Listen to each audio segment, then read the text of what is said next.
So good afternoon everyone. So this afternoon we're going to talk about the developing instructional plan for physical education and health. So to achieve objectives and the long-term goals, an individual should make a plan. Just like as future teachers, as we begin this journey, we always make a plan first before designing our lesson plan. A plan that will serve as a guide or for any individual to fully understand the nature of undertaking, set priorities and targets, stay oriented and focused, identify available and reward resources, foresee possible problems, record, save time, and also fulfill the deadline. So may mo si teacher na currently pass, so currently pass. So hindi na mag-plan with. So without the proper planning, the risk of completing the task is possible. Okay. So teachers are not excused from making plans. So as we started this journey from first year, we are not excused from making plans. So this is one of the major rules of teachers is to prepare an everyday lesson that requires careful and systematic planning. It is because it requires a careful and systematic planning in order to ensure a clear learning objectives and also an assessment. So having a plan will help teachers identify the intended objectives no matter the lesson, as well as the appropriate instructional materials that needed to achieve the objectives. So it will use in identifying the progress of the children. And now let's move forward to defining the lesson plan. So a lesson plan, it is a design standard course instruction by teacher. It is considered the learning direction of a lesson so that the teacher dili mawala. It is a strategy devised by a teacher to guide the learning of the class. Alright, so the teacher as a master planning. So the teacher and master planning, it is because the teacher man carefully designs a lesson. It needs to identify the points of a lesson and range to be presented to the pupils. So a well-planned lesson plan is very important in making the learning process significant.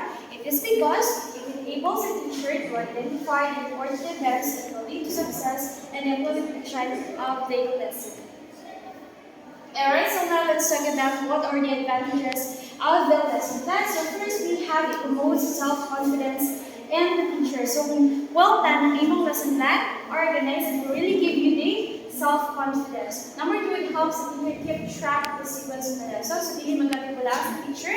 Number three, it allows the teacher to reflect and improve his or her teaching for the future. So during reflect the teacher in which particular areas ay kinahanglan niya i-improve. The next one is it keeps teaching matters organized in the mind frame. Number five, it helps the teacher consider the characteristic of people. So we always need to consider the characteristic of a pupils because our pupils have different interests, abilities, and of course, needs. So number six, it provides an opportunity for the teacher to anticipate possible problems and the execution of the lesson. So proper lesson planning will help the teacher spot and fix problems before the execution of the lesson. Number seven, it inspires the teacher to formulate and ask relevant questions. So lesson planning helps teachers create the meaningful questions that are relevant to that questions. Number eight, it allows the teacher to collect, create, and of course utilize appropriate materials for the learning process.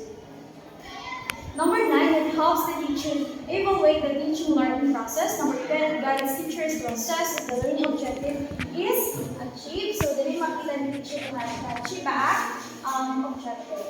Next one is, let's talk about the biggest advantages of a lesson planning. First, we have the number one, it does not allow the teacher to work independently because the teacher is not ginasunod na structure guide wherein aligns sa curriculum standard, and it also compromises flexibility since teacher must stick to the plan. Alright, next, for number two, it makes simple matters complicated. It is because it requires a detailed steps, assessments, and of course objectives. That's why it makes matters complicated. And number three, it allows the possibility of making the teaching process challenging.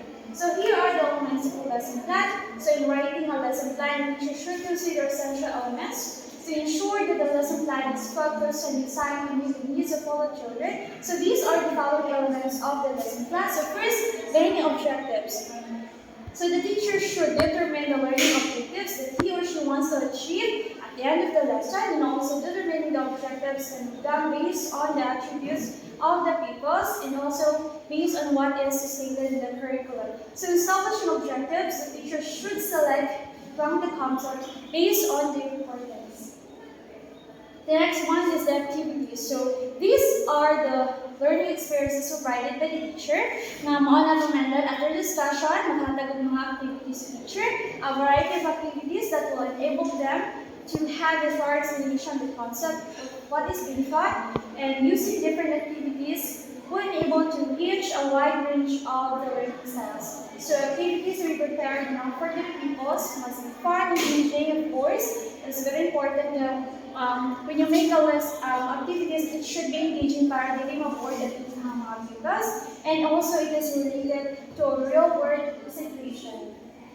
And then the last one is the assessment goal. So assessment goal it is an important part of the lesson, not just for teachers as well as for the pupils, because this will help teachers identify the progress of the pupils kung naabay na learning bata. And of course, appropriate assessment goal must be properly selected by the teacher in order to evaluate what is needed to be evaluated. And also, assessments can be used by the teachers to determine the strengths and weaknesses of the teaching process through teachers' reflection.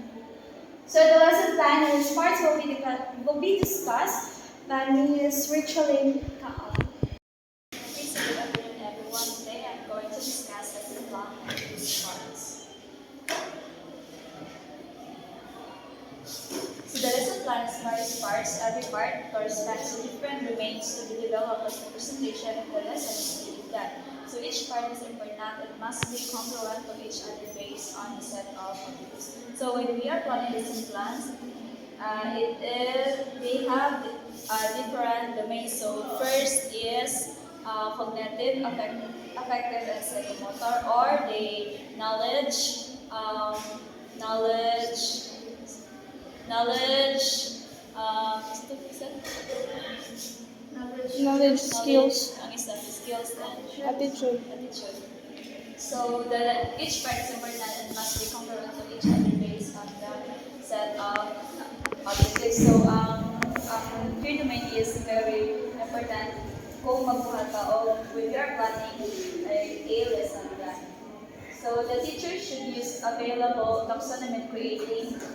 So when you are creating a lesson plan, it should be smart or specific, measurable, attainable, result-oriented, and time-bounded objectives. So we have stating the subject matter. So this part involves the content and concept that the teacher has to present to the class. So other elements of this part includes, so there is a subject matter na diri ang references, materials, and skills.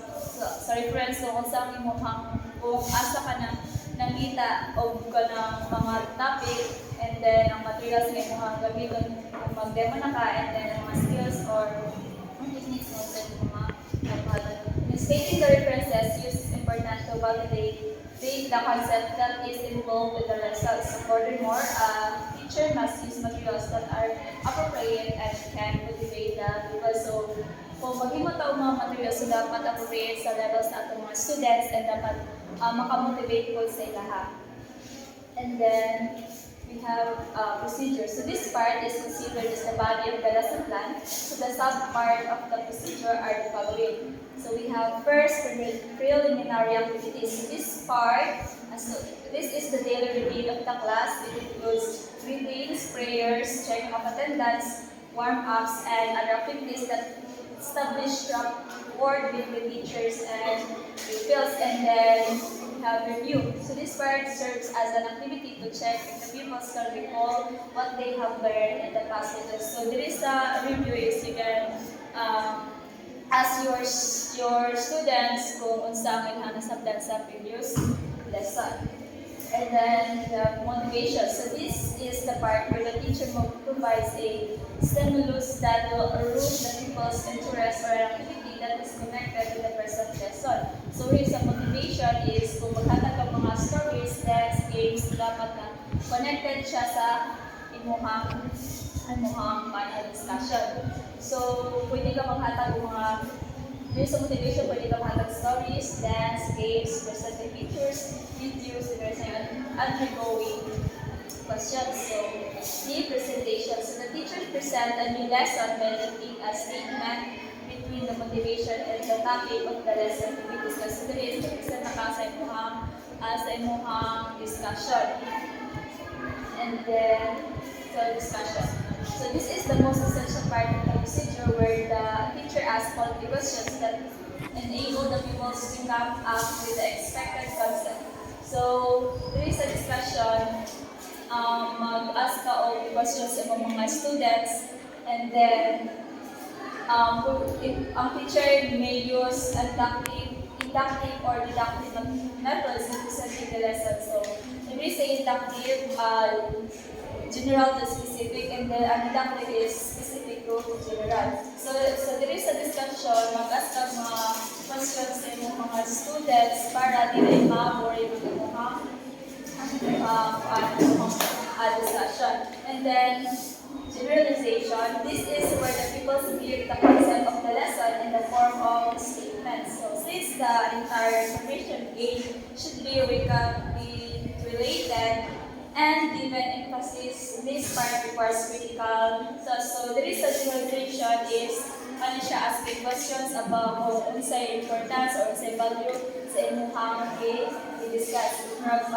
Mag-recap yung mga discussions. So we have application. So the teacher gives an activity wherein the pupils apply what they have learned from the lessons. So this application is ang teacher maghatag siya mga activities wherein baka ng mga students is mag-experiment sila,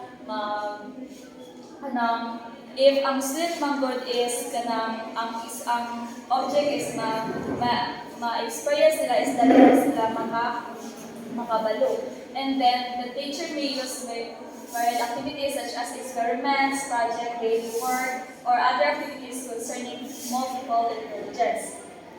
So evaluation, the teacher gives an assessment based on the concept learned. This is a way of evaluating the progress of children and how much they understand the lesson. So as evaluation, you may use as matching type, multiple choice sa imong assessment.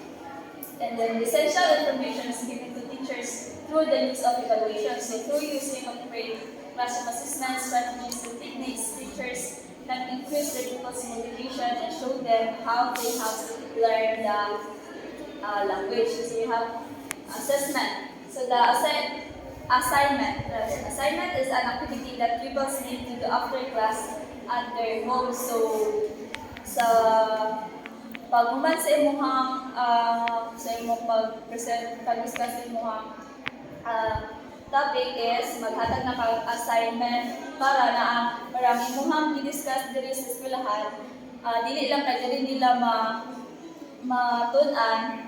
So pwede po ka maghatag assignment para na sila himuon sa ilahang balay. It aims to help reinforce what they have learned inside the classroom or gather another information beyond what was taught in the classroom. So I have here the example of a detailed lesson plan in physical education health. So first objective. So after this lesson, the pupils will be able to have cognitive, affective, and psychomotor. And then here's a preliminary activities like prayer. It includes prayer, routines, and then review because previous lesson, and then motivation, then presentation, discussion,